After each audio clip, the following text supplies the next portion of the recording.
Good morning. It's great to see all of us here, rested, refreshed, and ready to return to the important work that we do every day. I'm excited to return this year in my new role as an instructional coach. In this role, I will be working as a team member to support you as we strive for continuous improvement of student achievement. In the last several years, we have faced many challenges and changes, yet still persisted to accomplish many successes. In 2015, our staff embraced our new arts pathway and led many students in creating and presenting projects aligned to our performing arts production as part of our gala events, with the GAP program going school-wide last year. In 2017, our district introduced the World of Work curriculum. This year, our site has hosted several tours to showcase World of Work in action to educators visiting from around the country. Also in 2017, our school site received alternative seating furniture, altering the nature of our classroom environments. Last year brought additional changes. Our site expanded to include the Global Language Academy, bringing in new staff and dual language students. We welcomed new administrators, and we introduced PBIS to our campus. And we saw the addition of WOW, social emotional learning lessons, in our advisory class. Is it any wonder that all of these changes have left many of us feeling exhausted? I have felt and seen many of us being pulled in different directions, and individually, we are working as hard as possible to meet the many demands. During all these changes, I wondered, what academic growth are our students making? So I dove into the data to investigate, and what I found was disturbing, and what I'm about to share with you may make you feel uncomfortable. I started by looking at the California dashboard, and I discovered as a school we are in the red in several categories, but two really stood out: our math scores and our suspension rate. I investigated further, and what I discovered was that one group of students in particular are underserved at our school, our African American students. By looking at the SBAC data for our 8th graders in the 2017-18 school year, I discovered that our African American students are performing below their white and Hispanic peers in overall math, with a 10% gap in achievement. More specifically, if we look at what area of math our African American students are struggling in, we find that in the claim area of math concepts and procedures, 9% more African American students are below standards compared to their Hispanic peers. This is perplexing when you understand the demographics of our second language learners. Obviously, many of our Hispanic students are learning English as a second language, but we may not think about the fact that many of our Middle Eastern students who are ELL learners are designated as white in these demographics. Very few, if any, of our African American students are English language learners. If they are native English speakers, then why are they performing below their peers in math? It can't be a native language issue. So I dove further into the data, and what I found is shocking. When we look at the suspension rates of our students, we are suspending our African American students far more than any other student group. This data leads to an urgent issue of equity for our students. We all know that our district seeks to have happy kids in healthy relationships on a path to gainful employment. Let's look at what it means to be happy in a healthy relationship and on a path to gainful employment. It turns out preparing our students to pursue college could substantially improve their chances for a happy life with healthy relationships and gainful employment. In the U.S., people with a bachelor's degree or higher report being happy or very happy more than those without a college degree. People with college degrees have healthier habits and live longer lives.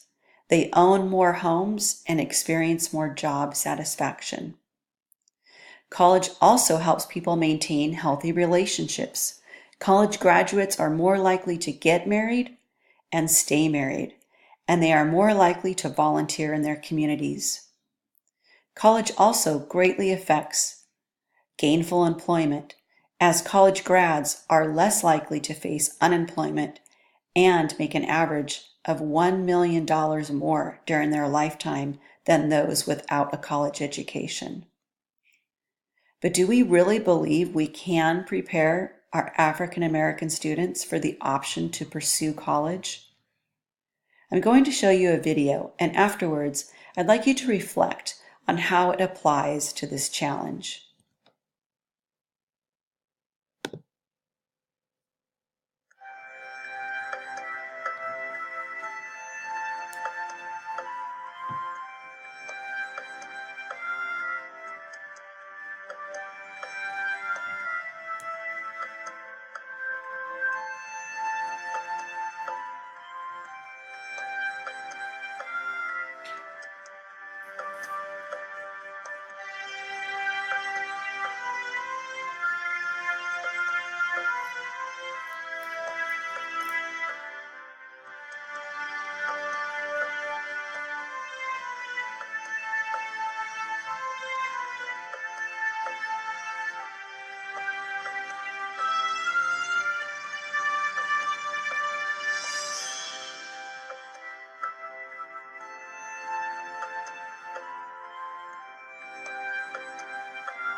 So let's consider the video when we try and understand the impact that teacher collaboration and teamwork can have on student achievement. Let's first look at the meta-analysis of educational research by John Hattie. By synthesizing the findings from 800 meta-analysis of 50,000 research studies involving more than 150 million students, John Hattie has identified the degree of impact we have on student learning. From this, he has identified practices that have the greatest effect, those that are above the hinge point. From all these studies, he has identified the number one influence related to student achievement, with an effect size of 1.57, placing it literally off the chart. What is it, you may ask? It's collective teacher efficacy. Collective teacher efficacy is the collective belief of the staff of a school in their ability to positively affect students. Collective teacher efficacy has been found to be strongly positively correlated with student achievement. A school staff that believes it can collectively accomplish great things is vital to the health of a school. And if they believe they can make a positive difference, then they very likely will. I know that many of us have been flying against the wind on our own, and the drag and resistance has tired and exhausted us. But what if we all worked together toward a common goal? If we took turns leading the way and honking to encourage those in front to keep going, we can make a great impact on our students and change the trajectory of their lives. We and our students can do better than we are now. To close the achievement gap of our African American students, we need to collectively travel toward the same goal. I'd like to share my plan for improvement, which includes 3 areas: professional learning communities, the LESRA math lesson framework, and response to intervention. Our work must begin today with the establishment of a professional learning community. This is our flock, if you will, in which we are all learners engaged in growing as professionals. We will work to protect our PLC time by setting aside our minimum days on Mondays for our collaborative professional learning, by using email and the weekly newsletter to communicate items of business, therefore saving this time for professional growth and staff conversations focused on student growth.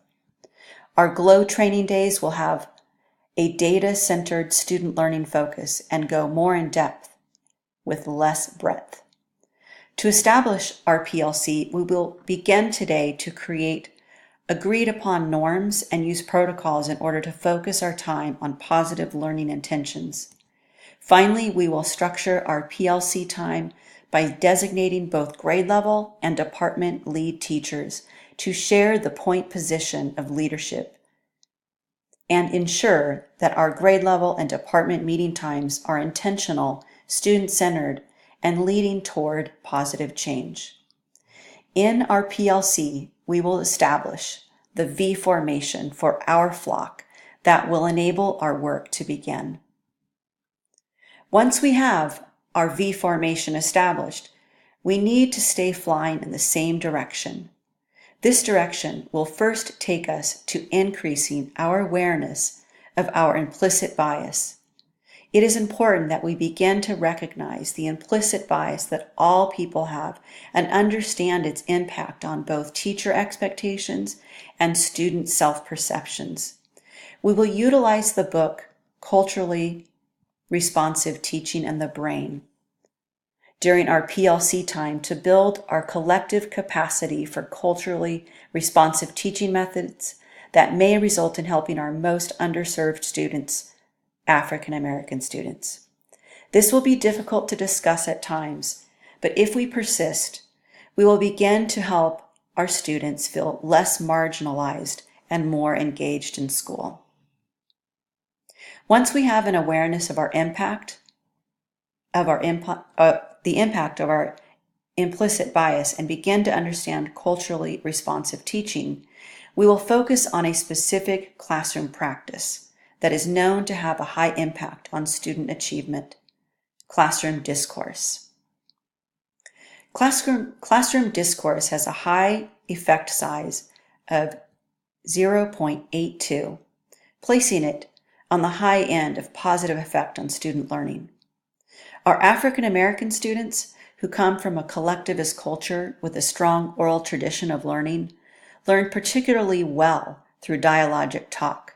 Therefore, this is an academic focus that may be particularly helpful in engaging our African American students. By establishing professional learning communities, then using this PLC time to increase awareness of the impacts of our implicit bias, and having a collective academic focus on classroom discourse, we can begin to work together to close the achievement gap of our African American students in mathematics. The second part of the improvement plan specifically involves our math teachers. I'm proposing that our math department utilize a common lesson framework. Implementing a common instructional framework across our mathematics classes will serve to strengthen the impact of instruction. The common language, coherence, and focus of a common framework promotes collaboration and inquiry around instruction, which in turn raises the level of student and teacher practice. The LESRA framework uses a launch, explore, summarize, reflect, and apply